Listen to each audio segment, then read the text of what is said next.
Welcome everyone. Very good evening to PitchCamp's webinar series. We are on our 20th webinar today on growth marketing and sales leadership series. Today we have a wonderful guest and speaker from yellowmessenger.com, Neil Barman, who is a Chief Growth Officer at Yellow Messenger. Welcome, Neil. Thank you so much for being on PitchCamp. Thanks, Bimlesh. Thank you for inviting me. Pleasure to be here. Wonderful. It's a Friday evening. I know it's it's the end of the week for many of us. At the same time, I want to thank each one of you for taking time to join us. And I just want to share a small good news with each one of you. Thanks for your patronage over the last several weeks. What started as a small initiative today, I'm proud to announce that we have had more than 1,000 plus people who have registered and attended our webinar series, and I'm just grateful and filled with gratitude to all speakers and to the fellow attendees who have trusted our platform to get some insights from some great speakers on some key topics. So thank you so much. So without further delay, I'll just talk a little bit about PitchCamp. PitchCamp is an initiative that we launched early this year with an intent to help people to share their ideas with the world better. So our primary focus is for entrepreneurs. We help them with investor pitch coaching and with sales coaching, so that for tech founders, you're never alone in your growth and your sales journey. So with this, welcome each one of you once again to PitchCamp, and welcome Neil. Thank you so much. You're joining in from Kuala Lumpur, Malaysia today. Thanks, Bimlesh. Thank you so much. It's a pleasure to be here, and congratulations to you in terms of attaining the first milestone of 1,000 followers, 1,000 registrants. That's fantastic. And as every entrepreneur feels the pride in terms of attaining every milestone, I'm sure it must be a great feeling for you. So congratulations on that. Yeah, wonderful. Thank you. So let's kick this off, Neil. So talk to us, a little bit about your background, your career, and how did you get into Yellow Messenger? I have known Raghu, for a while. We met. I think I met Raghu very early, when he had a first prototype on fashion matching algorithm in a Microsoft event. So it's amazing to see Yellow Messenger grow, to where you are right now in the enterprise, bot and digital transformation space. So talk to us a little bit about your background, and then we'll talk about the Yellow Messenger journey. Sure. So I call Raghu the Bruce Wayne of Indian startup. Whoever meets Raghu never forgets Raghu. That's how he is. So of course, no surprise there that you still remember Raghu, and I think that must have been close to 3.5, 4 years back that you're referring to the Microsoft interaction. So I'll tell you a little bit about my world before Yellow Messenger. So I never started my career in sales. I started my career into vendor management. I was a vendor manager for AT&T, and after that,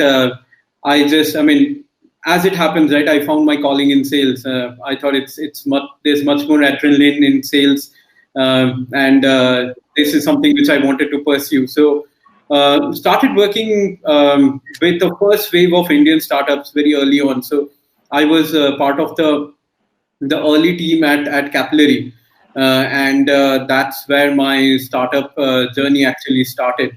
So have been actively building teams for new age startup. I tried a small stint, collaborated with a few friends, started a small stint myself into computer vision, but the timing wasn't right. The Amazons of the world were landing in India, and we were trying to go in an offline world at that point in time. So that quite didn't work out. However, the good part that came out of that was I met these three wonderful gentlemen at Microsoft Accelerator, and they had the vision of doing something great with Yellow Messenger. So my joining Yellow Messenger was purely accidental. I was in Bangalore. It was, and I was meeting Raghu over coffee at a coffee shop on a Saturday afternoon, and the agenda of the meeting was to kind of do a little bit of brainstorming in terms of how Yellow Messenger can do remote selling in Southeast Asia, and he needed my inputs. So I was in Bangalore for a very short period of time, and then we spoke about how it's possible, how much of it is possible, and then he started talking names which were enterprises, and I said. Reaching out to enterprises in Southeast Asia, sitting in India, is not going to be easy. It's I've never seen Indian IT companies or Indian SaaS companies succeed in kind of remotely selling to Southeast Asian enterprises. So I said it would need field presence and somebody. If you're looking to hire somebody, drive somebody, then of course it calls out with a presence in Southeast Asia. And suddenly Raghu said that let's do it. Why don't you join us? And I said okay. So that's how the journey started. And in 2018, when I joined Yellow Messenger, literally the first two guys in the sales team was me and Raghu. And today in 2020, even in the middle of COVID, we're a little over 140 people sales team at Yellow Messenger.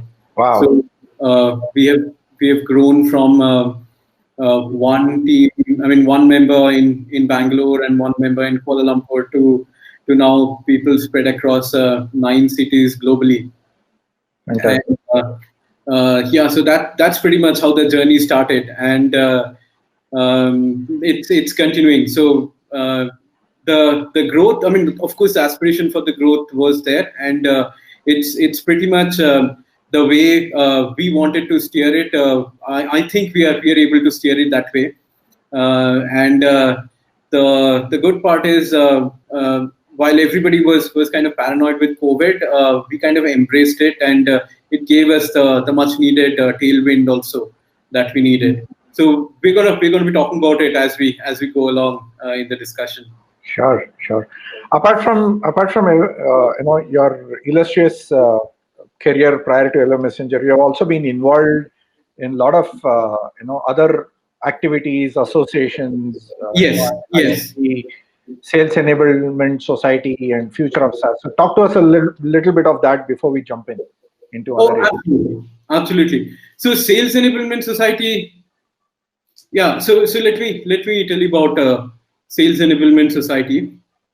So as a sales guy, the realization was always there that B schools also don't teach you sales.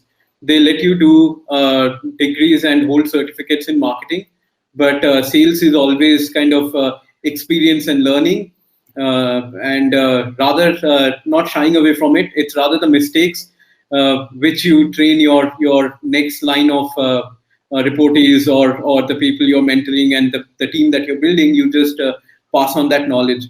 So we wanted to. So a few of us in Bangalore.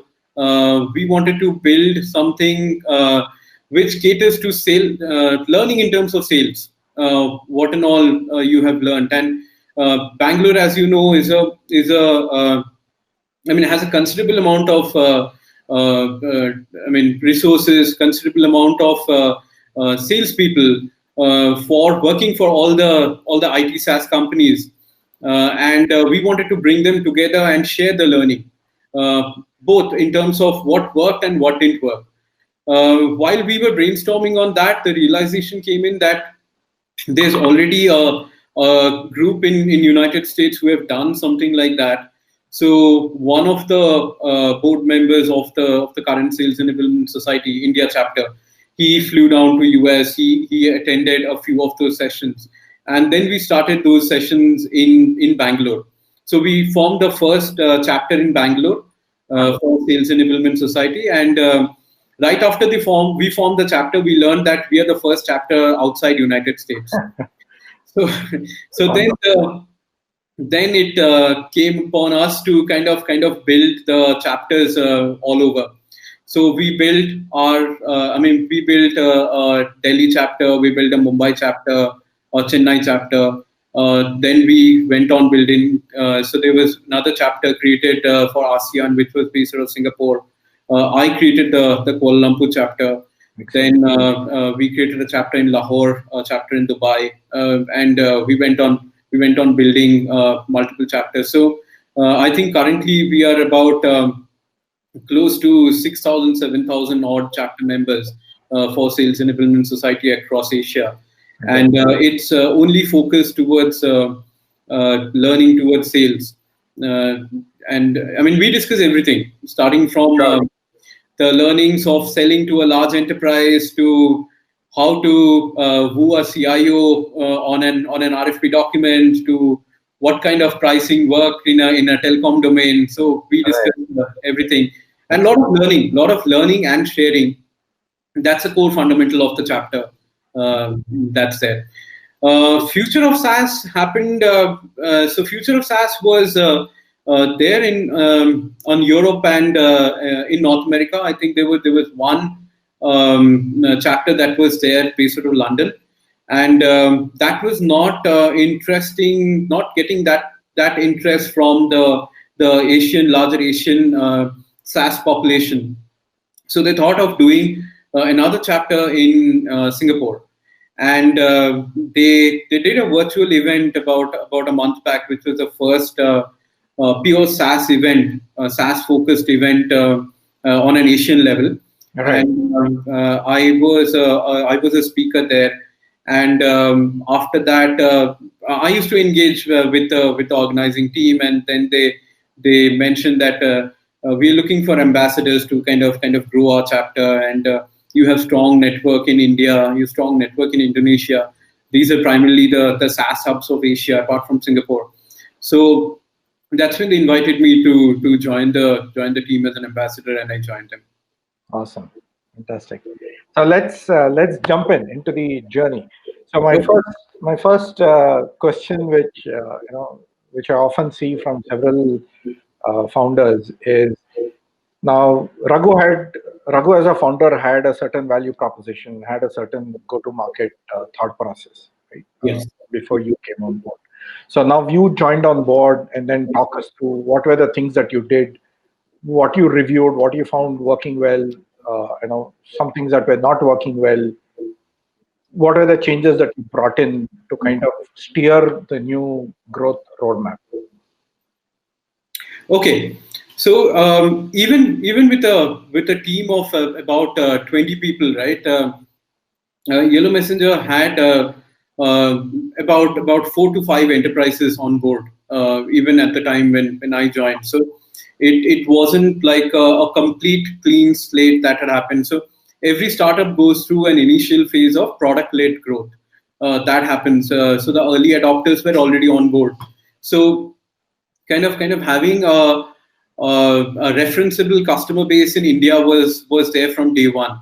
Only thing we had to do is we never had the sales army. The sales force wasn't present. So we had to build a team initially to drive the growth in India, and then we wanted to channel out to Southeast Asia, and not limited to Singapore and Kuala Lumpur.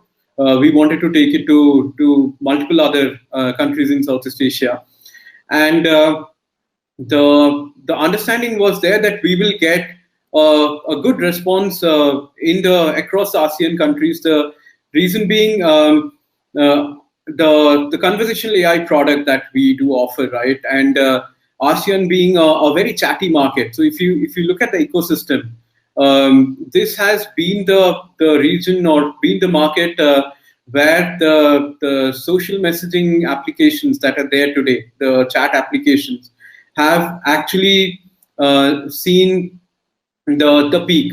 So apart from maybe Slack or WhatsApp, even Slack and WhatsApp gained the momentum after entering Asia. But if you see WeChat, I mean the super app, you Right. probably will not have a repetition of that. Zalo, Kakao, if you see all these applications, right? I mean, Viber probably is alive because of Philippines, and so we knew that we will get strong adoption here, but we wanted to understand as to what what's the secret sauce that we need to conquer in order to be in this market. So we started taking those initial baby steps into learning and understanding the ecosystem here. Some of the learning that came in didn't come in easy, so we thought of, oh, okay, and of course we were a startup, so there was always a kind of crunch in terms of what kind of investment we can put in. Entire 20, I think late 2018 and early 2019, we didn't do any marketing at all. I mean, we didn't have a structured marketing team in order for us to do marketing, but we were acquiring customers across Southeast Asia. So two strategies that we went ahead with was we will create a strong demand generation function.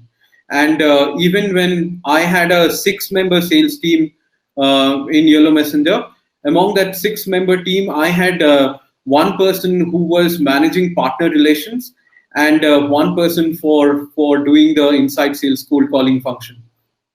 So we started with, we started understanding the market through the partner channel. So we embedded their learning into ours, and we made them the face of our learning.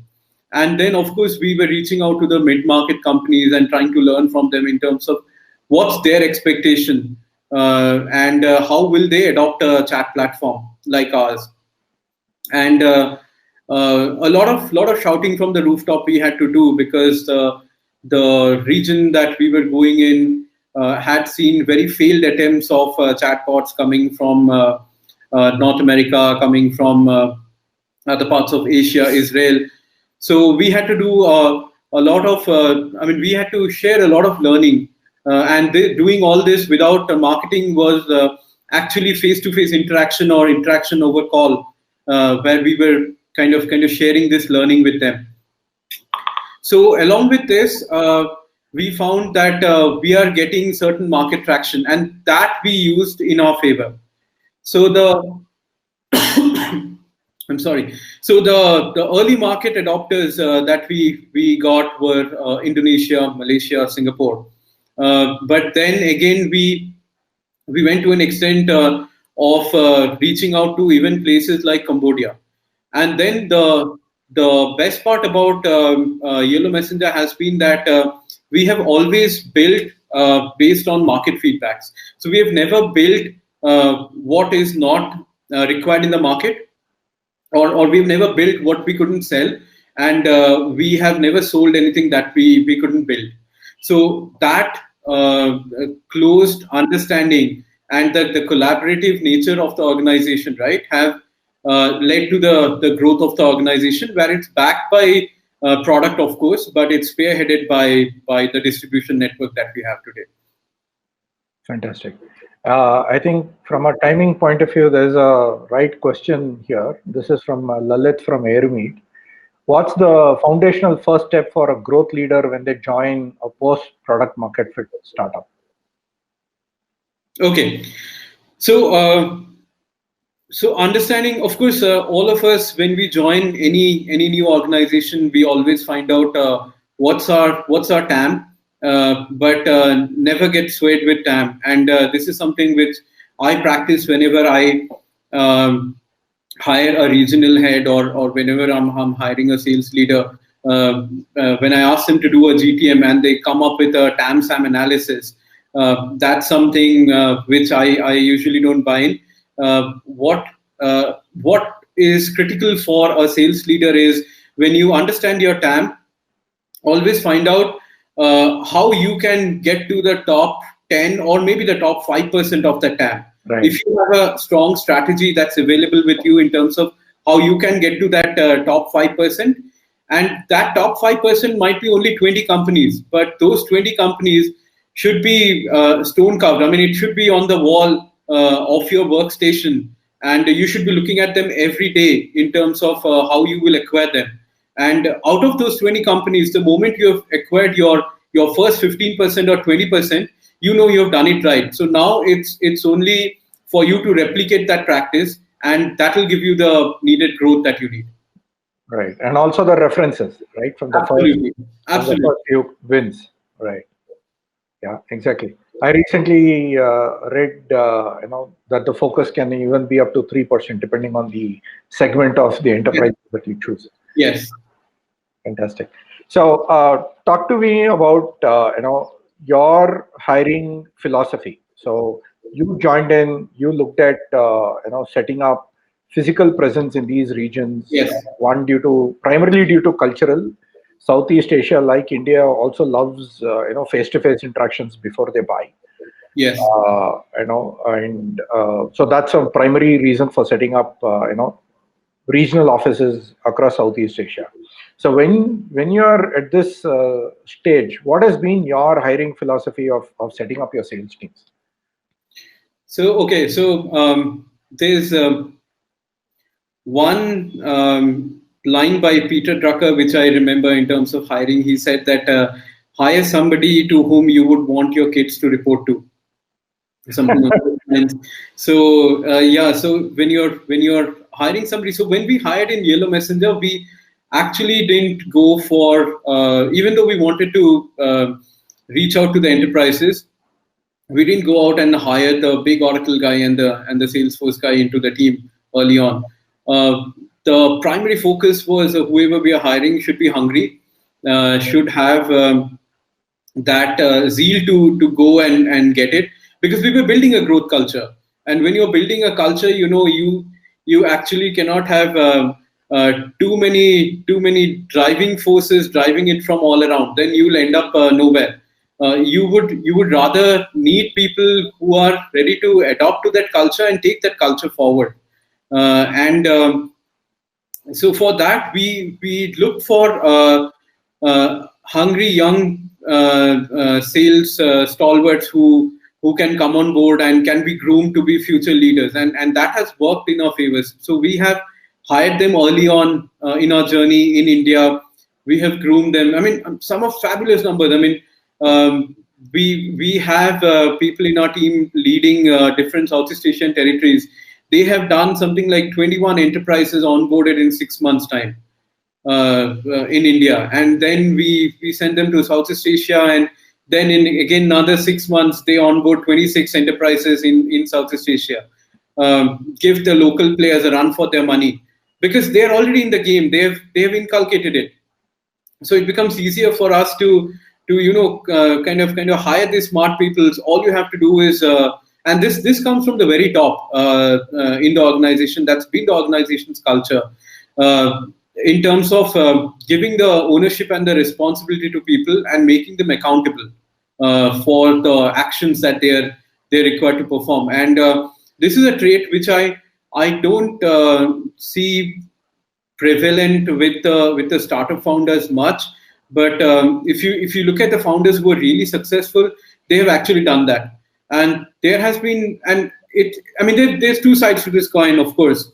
I mean, there's been enough said and done in terms of how to hire the first VP, but there's not much that's actually been told in terms of how a senior sales VP should choose his next organization, or after he chooses the next organization, what are the key traits that he should look at in terms of bringing into the organization, or the much needed changes for which he's hired.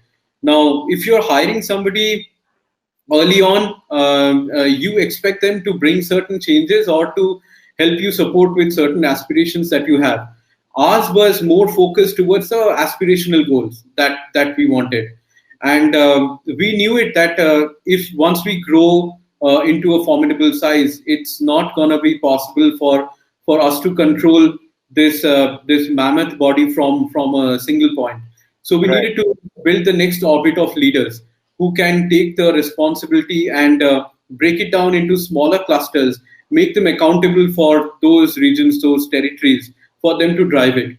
Today, we have been able to successfully do it across regions, and we've done it to a level where even our inside sales team today is broken down. So there's one team which works out of Bangalore and caters to the English speaking markets across the globe. And then we have another team based out of Buenos Aires, Argentina, which caters to Central America and the non-English speaking regions of Europe. So and I mean, much before COVID, we started remote management and remote collaboration. That was also another factor which didn't affect us immensely when we were all forced to work from home. Fantastic.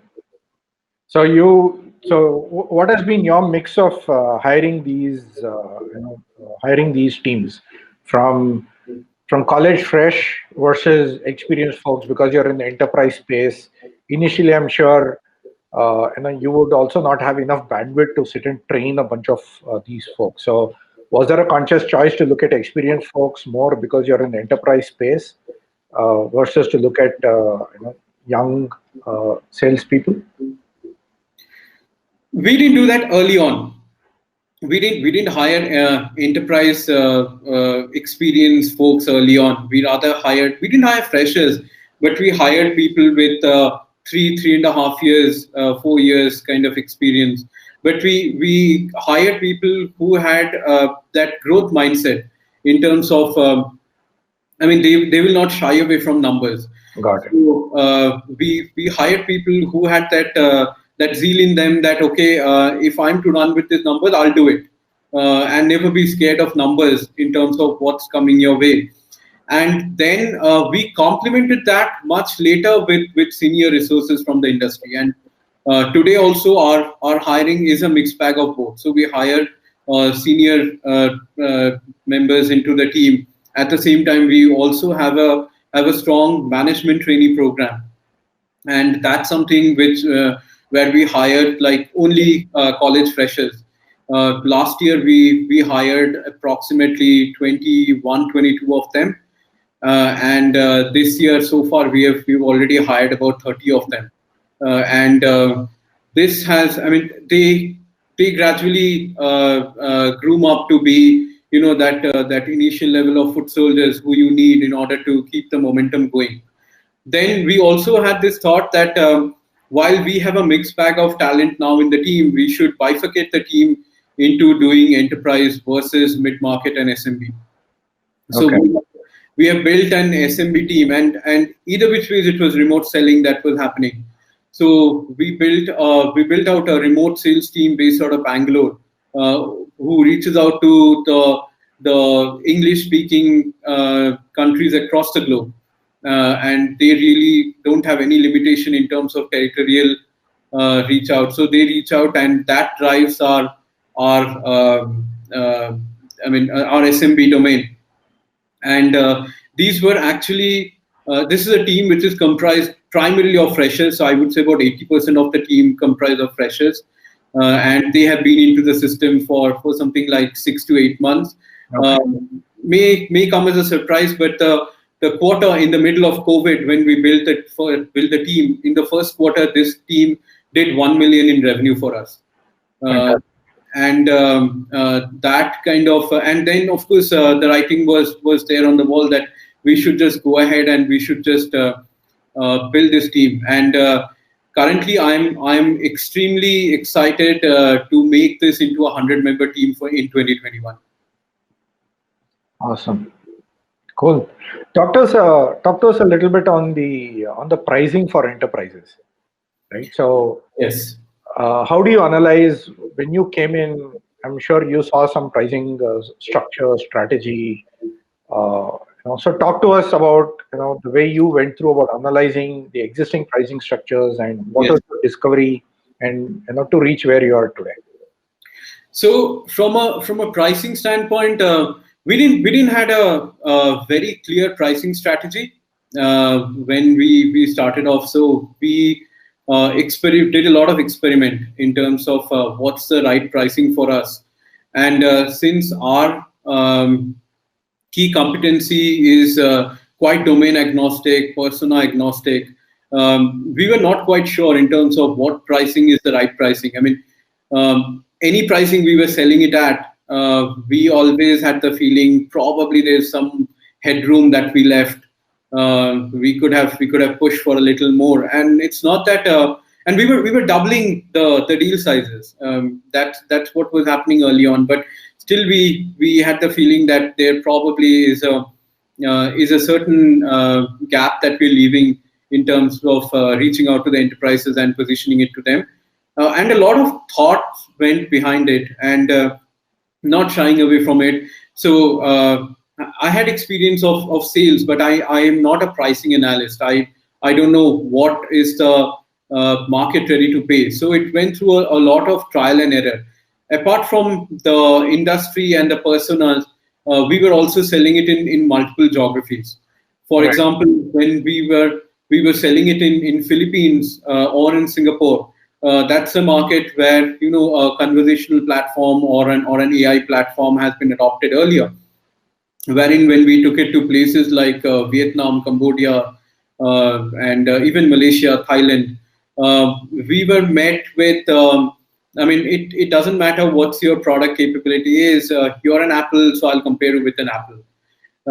So that's what the understanding was, and um, we had to do a lot of experimentation there in terms of what could be a right entry point for us. How can we expand in the market? So we took some risk, which paid off, and primarily understanding the domain and kind of giving them an understanding of what's a so where it does not stick with a product component. If you can't put a pricing level on a product component, the only other alternative left for a sales guy to do is to kind of give them the understanding on ROI, or do a cost benefit analysis in terms of what they can derive. And that's something which we went ahead with, and that's where we saw that the adoption slowly started coming in, and a lot of trial and error, like being a conversational AI product. If we were telling, I mean, if we had to tell them that this would minimize the dependency that you have on workforce. I mean, this I'm talking pre-COVID era. That was kind of very taboo in regions like Indonesia. So we couldn't tell them that I mean, you will have lesser dependency of workforce, or you can have a certain amount of workforce work towards it. So we couldn't do that. So we had to play along as it also gives you. I mean, you have adopted a ticketing platform. It can also do ticketing for you. So we had to often focus on the components which we never thought we will focus on, and that kind of gave us that much needed entry points into those accounts. And it's always easier to kind of drive a discussion when you're talking to a customer versus when you're talking to a prospect, because a customer, I mean, I believe, will listen to you, and a prospect is made to listen to you, or has to listen to you, or have to listen to you. So I think that was another strategy where we said, okay, let's do land and expand. So we were kind of doing an account capacity matrix for a period of 24 months, 36 months.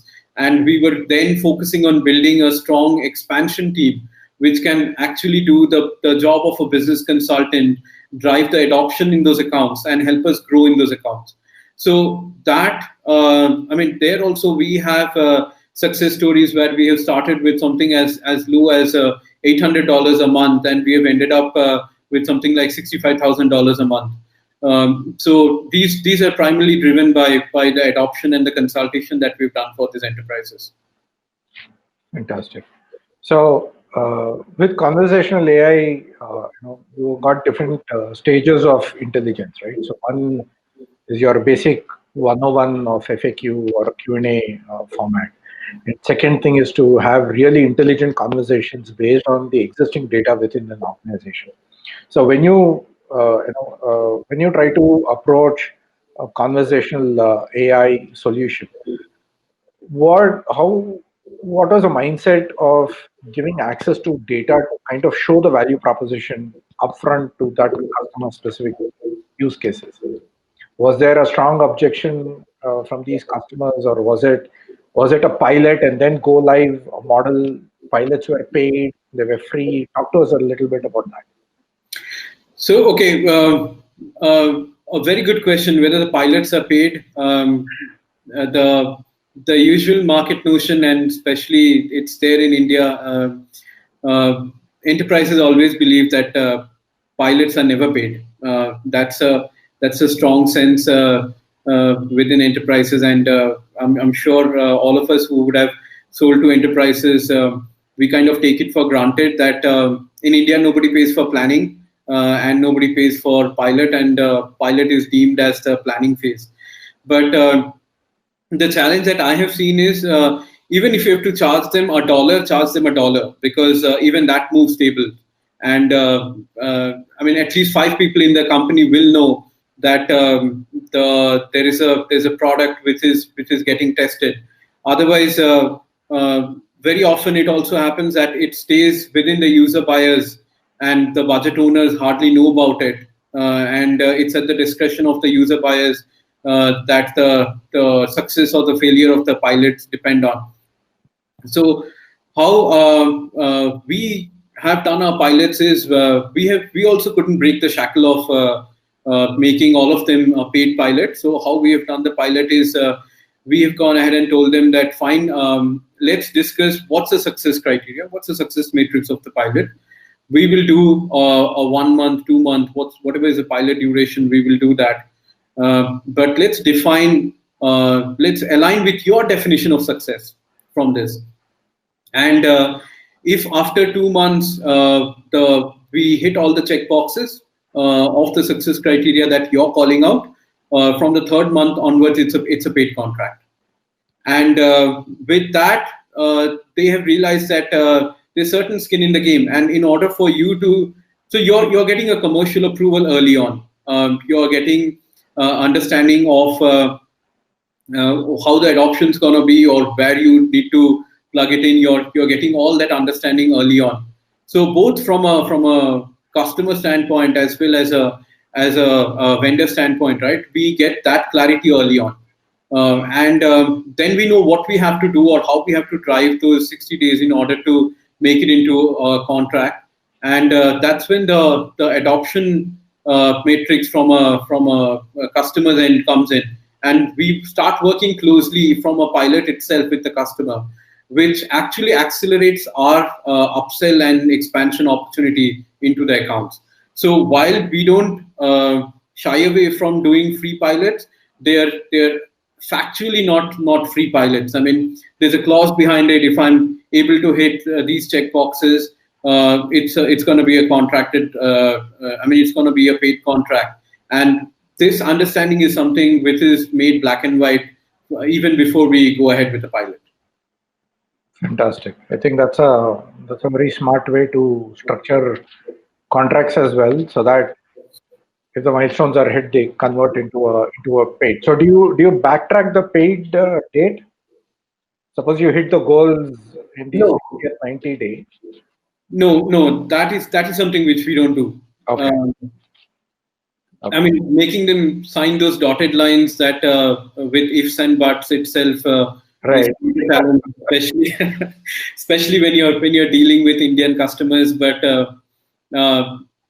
it's a good learning for us, and I feel partially our sales teams, which have actually moved from India to the other regions of the world, right, go through that grilling with Indian customers. So I always tell them on a lighter note, it's going to be a cakewalk. Don't worry, you're sold in India. Do you see these cultural similarities in customers out in Southeast Asia as well? Somewhere, yes. Some of the regions, yes. To me, Malaysia is a much tougher market than Indonesia. For example, selling in Philippines, Indonesia, Singapore, these are fairly easier markets than selling in Malaysia, Cambodia. These are kind of tougher markets to sell to. And then in terms of and that's practically because the evolution, the IT evolution that has happened. So if you look at Indonesia has inched much closer to Singapore in the last couple of years. I mean, couple of weeks back, I was reading about adoption, and there was a note which said that by 2023, Indonesia will actually cross India in terms of the e-commerce adoption that's happening in the country. So the evolution of the IT adoption plays a very critical role in terms of how any market or any industry look at the adoption that's happening. We have faced similar challenges as we have faced in India. Although in India we don't have an adoption problem, it's more of a mindset problem. That I mean, I'm only gonna pay only after I see the results. This is kind of a mindset problem. It's not an adoption problem, but we have seen the trust factor coming into certain regions like Malaysia. Of course, there are organizations, there are industries who are doing heavy spends on digital. They understand how digital is played along, but then otherwise we get a lot of pushback in terms of doing a free pilot. Before they see the results, there's not going to be any discussion. Those are kind of real challenging situations for us to overcome, and then it helps, like if we have those top 5 referenceable names, right, which can bring along and say that this is what we have done, and it's more or less like this is what your neighbor is doing, Right. and we have done it successfully. Will you give us a try? So that's a conversation starter in a lot of conversations in these regions. Fantastic. I think we'll open up for some questions. Otherwise, we'll end up having this dialogue for a long time. Sure. Another question from Lalit. If the product is getting traction across multiple customer categories, how should ICP or TAM be arrived at? I think I'll add another category here, also across geographies. Okay. So Yellow Messenger probably is a primary example there. We sell to multiple industries, we sell to multiple personas, and this is okay. To answer this is something which we also consider when we're doing sales hiring, because we often get rock star sellers who are coming from a background of selling ERP, CRM solutions, but then they were selling to one particular persona, or they are often given one particular industry to sell to. Whereas our product can be can be sold across the CXO level.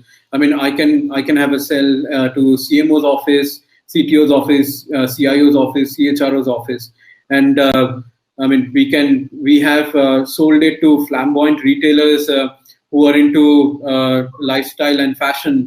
At the same time, we have done business with companies which are into oil and gas, and we have sold it to them across 80 countries.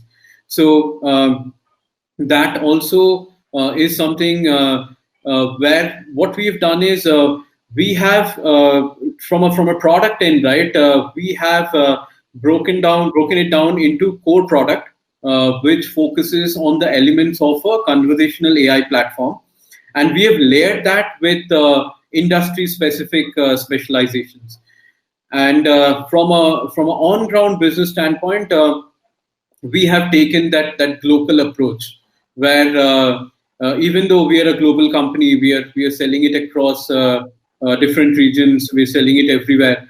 But when it comes to, I mean, we have done deployment in Cambodia in Khmer language on Zalo, which is, I mean, till we actually had that discussion, we were never even aware that we will have to build this capability. So that's bringing in that local composition into our business approach. So I think the TAM there for us, the TAM has only grown, but we have kept the focus on in terms of if I have to attain it across. So you added the different region. So if I have to attain those top 5 names in a region, I would see what's working for me, and I would try to replicate that first, and that would eventually kind of bring the command or make the shift in the algorithm in terms of how I look at my TAM and who I should go after versus what a platform like mine should have an ideal TAM. So I think it should be flexible and agile in terms of who you want to go after and who you want to bring in, and that should be your TAM, and that should define how you would want to take it ahead. Uh, Chasing the usual market norms, I think that's not going to give you much success. I mean, it might be a proven process for somebody else, but may not work for you. Got it. I think even from an ICB point of view, if you're having to sell to different, product, different categories or different user personas, so you would have your ICPs defined by your personas, your value proposition aligned with your category and your personas that meet both the the business propositions and the emotional propositions of the buyer. Absolutely, but often in our case, what happens is we are so like in the. I mean, this is something which our teams face day in and day out. They might be doing a conversation with the CHRO's office as the first meeting of the day, and the next meeting might be happening with the CMO's office. Right. While the CHRO's office is actually talking about criticalities of business continuity and internal automation, the next, when we are going to a CMO's office, he's talking about adopting or kind of automating the more flamboyant channels that are there, and in terms of how he can do a wider reach and bring in more people to do conversation with the brand. And I mean, he's not worried about business continuity, but more on commerce and outreach is what his worries are. So from that standpoint, it's kind of a persona shift that's happening. So unless you have certain formulas that have worked or you can replicate over and over, which you actually attained success with, it's difficult to define a set TAM and move forward. How long did it take to enter the US region? This is from Shabarish. We took a different approach to enter the US region. Instead of entering the approaches that we took, as we did with all the other markets, was going ahead with channel partners. That was one of the approach that we took. The second approach that we did was instead of going to the brands directly, while we were having a strong play and more recognizable name in the Asian region, we started approaching the center of excellence or the captives that are there, and we started engaging them before we could actually enter the US market, and that took us about the first win that we had in the region was over 3.5 months that we did, and the next one was a little over 5.5 months. Those were kind of our early entries into the US market. Fantastic. Talk to us a little bit about the channel partners. So, there are a couple of founders whom I know are currently mulling this option. There are two types of channel partners, right? One who just take you to customers, who already sell a bunch of solutions or services to your target customer base. Yes. There's another set of channel partners who can also be your enablers, right? Mm-hmm. Who can help you acquire new customers, either in a semi-retainer or in a full retainer-based model. So, Yes. what partnership models have worked for you? What has been your learnings from working with partners? If you can share some thoughts and ideas there. Sure. So yeah, Bimlesh, very defined. You mentioned that there are two types of channel partners that we do work with. So if I put them on an x-axis, y-axis, and I do the analysis right in terms of the channel partner ecosystem that we work with, I would define them as we have one, of course, would be the enabled partners, and the other would be the managed partners that we do have. And within that, I can further classify them as something like sell to partners and sell through partners. That's the classification that I will do. So while the larger SI network that we work with are mostly sell to partners for us, Right. where we become, our offering becomes one of the quadrant in the larger offering that they are taking to the end customer too. And the other would be a pure play reseller network who already would have had a foot in the door in that particular account and will give us the entry into those accounts. So while these are the transactional nature of the transactional relationship that we will have with the partners, the other one definitely would be taking the understanding from this.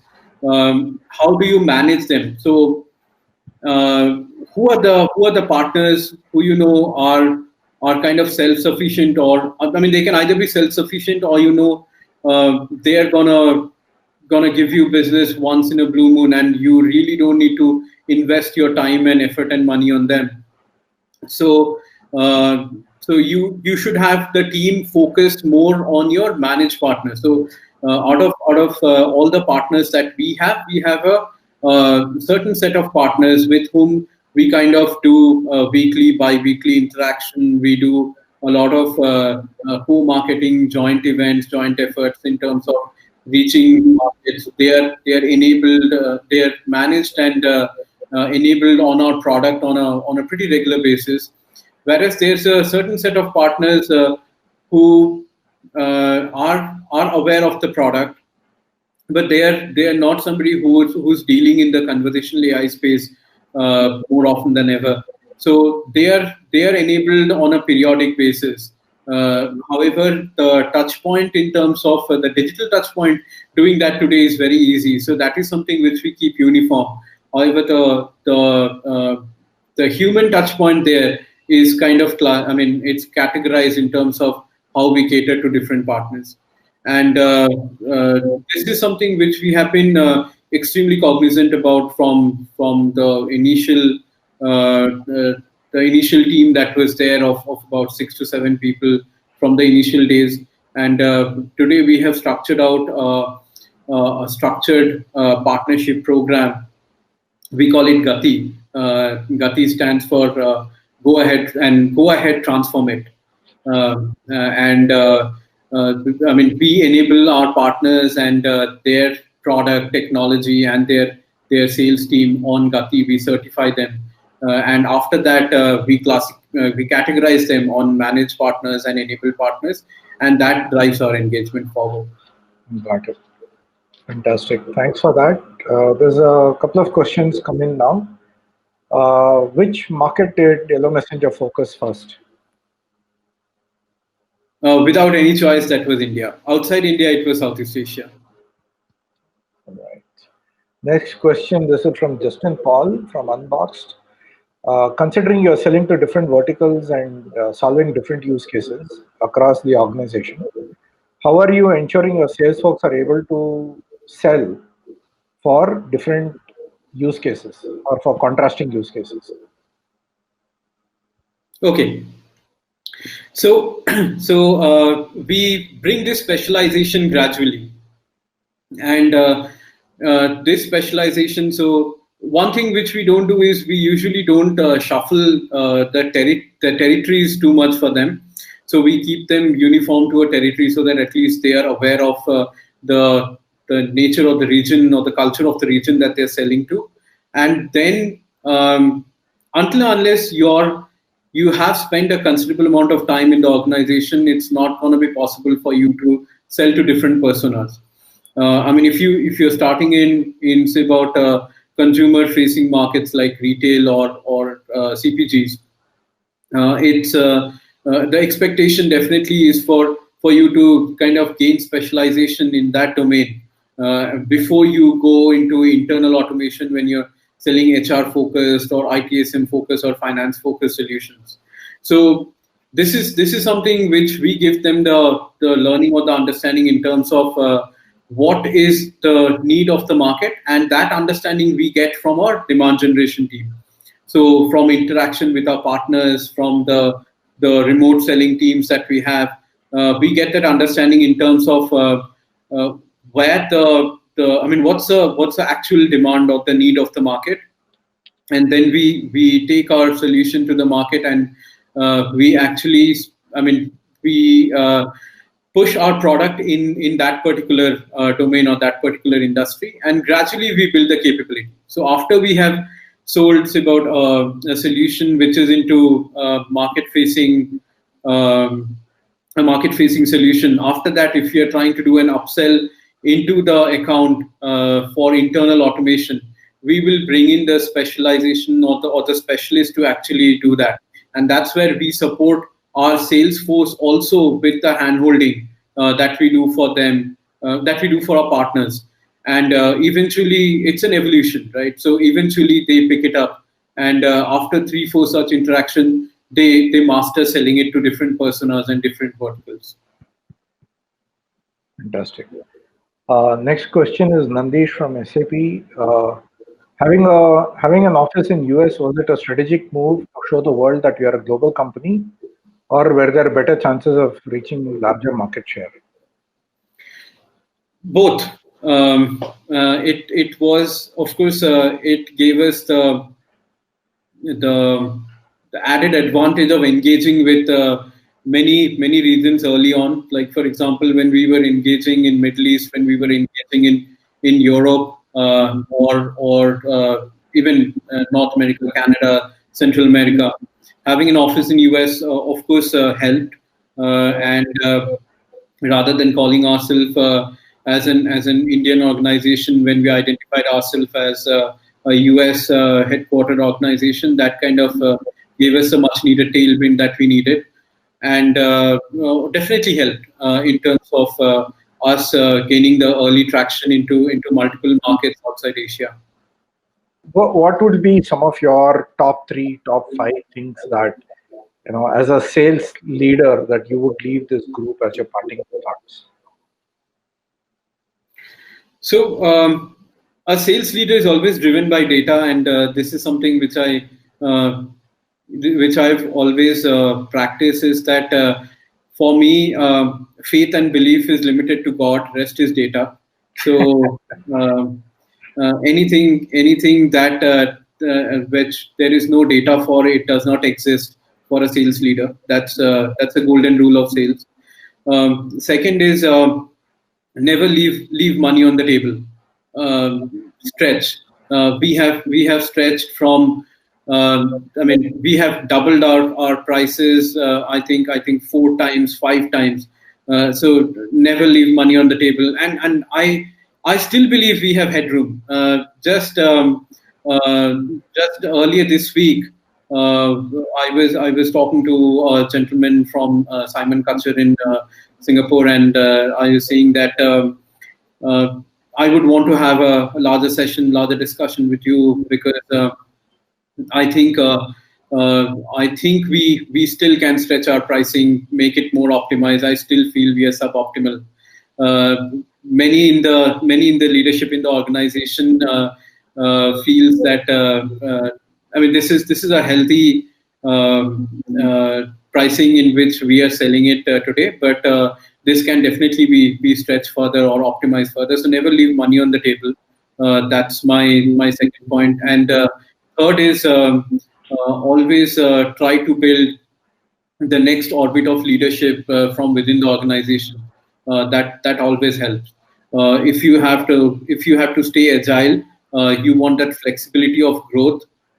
Bringing or building that next layer of leadership from the organization will give you that agility to go in and venture into a new domain much easier.